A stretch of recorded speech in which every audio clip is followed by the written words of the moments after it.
Assalamualaikum warahmatullahi wabarakatuh. Perkenalkan, nama saya Aldi Praitno, NIM 2101164, kelas BDP 3F. Tugas manajemen mutu, dosen pengampu Pak Walmadri SP MSI. Baik, di sini saya akan menjelaskan tentang continuous improvement. Continuous improvement adalah konsep manajemen yang berfokus pada peningkatan terus-menerus dari proses, produk, atau layanan.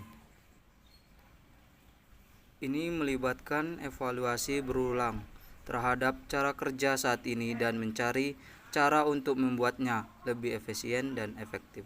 Pendekatan ini seringkali menggunakan pendekatan metode seperti Kaizen, Lean, atau Six Sigma. Dalam bahasa Indonesia, continuous improvement dapat dijelaskan sebagai berikut. Biasanya poin pertama, peningkatan berkelanjutan.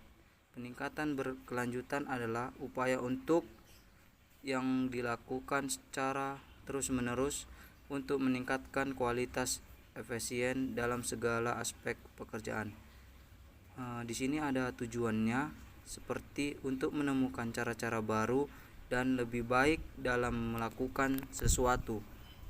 Ini bisa melibatkan pengurangan limbah, meningkatkan produktivitas, atau meningkatkan kualitas produk dan layanan.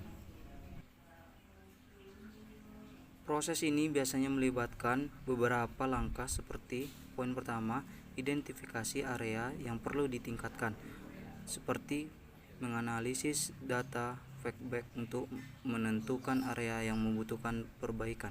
Poin kedua, pengembangan rencana perbaikan. Biasanya menyusun strategi dan langkah-langkah yang perlu diambil untuk meningkatkan area yang telah didefinisikan. Poin ketiga, implementasi perbaikan. Implementasi perbaikan melakukan tindakan sesuatu dengan rencana yang telah dibuat. Poin keempat, evaluasi hasil.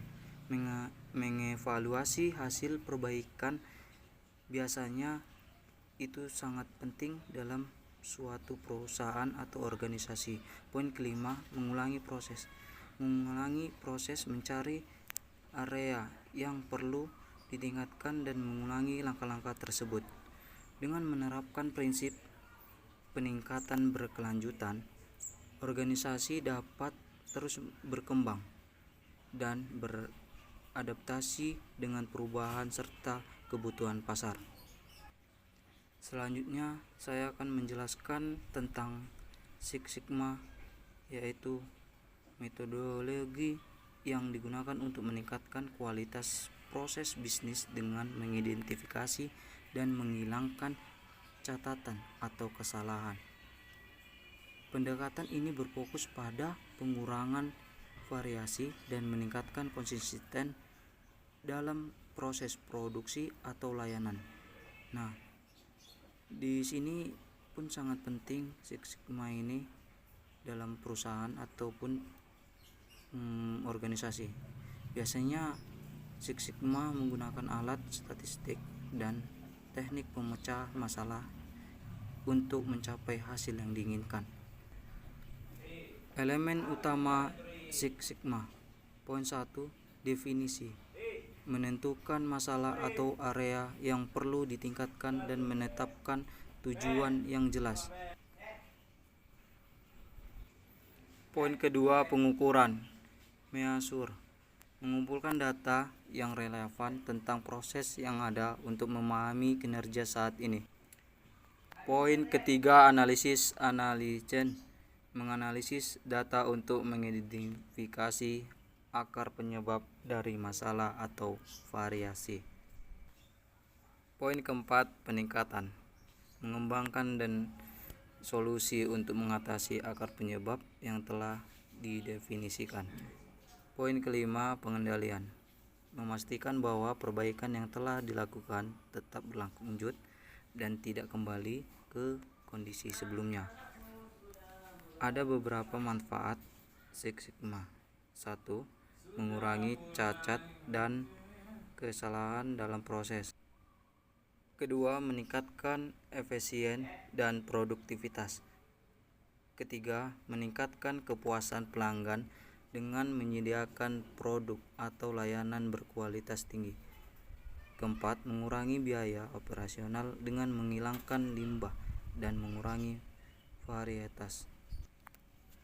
Baik, selanjutnya saya akan menjelaskan tentang ISO 9000. ISO 9000 adalah serangkai standar internasional yang ditetapkan oleh International Organization for Standards atau ISO untuk sistem manajemen mutu. Standar ini memberikan panduan atau alat bagi organisasi untuk memastikan bahwa produk dan layanan merupakan secara konsisten memenuhi kebutuhan pelanggan serta meningkatkan kepuasan pelanggan melalui peningkatan mutu yang berkelanjutan.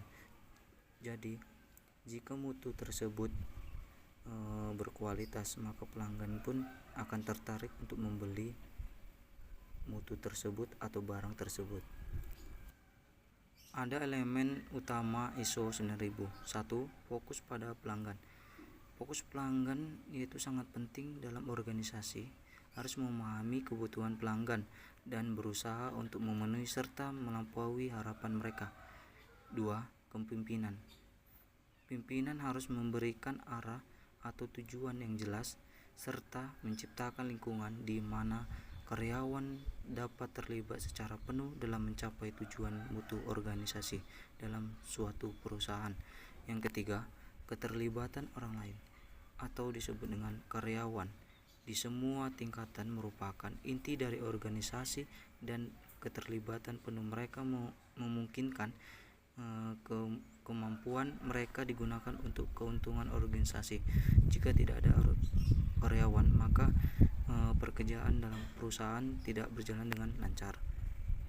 Yang keempat, pendekatan proses. Hasil dari keinginan lebih efisien mencapai ketika aktivitas dan sumber daya yang terkait dikelola sebagai proses. Poin kelima, perbaikan berkelanjutan. Biasanya perbaikan terus-menerus dari kinerja keseluruhan organisasi harus mencapai tujuan permanen organisasi. Nah, ada juga perbaikan berkelanjutan supaya produk atau produk yang akan digunakan atau yang akan diproduk ke depannya lebih baik lagi. Keenam, pengambilan keputusan berdasarkan bukti. Biasanya keputusan yang efektif berdasarkan pada analisis data dan informasi. 7. Manajemen hubungan. Organisasi hubungan mengelola hubungannya dengan pihak yang berkepentingan seperti pemasok untuk meningkatkan kinerja dan berkelanjutan organisasi. Nah, di sini ada ISO 9001 tahun 2015. Penjelasannya, ISO 9001 adalah standar yang paling dikenal dalam keluarga ISO 9000 dengan menetapkan persyaratan yang harus dipenuhi oleh sistem manajemen mutu. Versi terbaru adalah ISO 9001 pada tahun 2015 yang memperkenalkan beberapa perubahan penting seperti pendekatan berbasis risiko untuk manajemen mutu. Yang kedua, fokus yang lebih besar pada kepemimpinan dan komitmen manajemen puncak. Yang ketiga, perhatian yang lebih besar terhadap kontes atau organisasi dengan manajemen risiko. Ada beberapa manfaat ISO 9000. Yang satu, meningkatkan efisien operasional dan produktivitas. Yang kedua, peningkatan kepuasan pelanggan dengan menyediakan produk atau layanan yang konsisten dan berkualitas. Yang ketiga, memenuhi persyaratan, peraturan, dan pelanggan. Yang keempat, meningkatkan reputasi dan reliabilitas organisasi. Yang kelima, memberikan kerangka kerja untuk perbaikan berkelanjutan. Itulah manfaat dari ISO 9000. Baik, sekian dari penjelasan saya ucapkan beribu maaf kepada Allah Subhanahu wa taala, dan para penonton video ini saya ucapkan terima kasih. Assalamualaikum warahmatullahi wabarakatuh.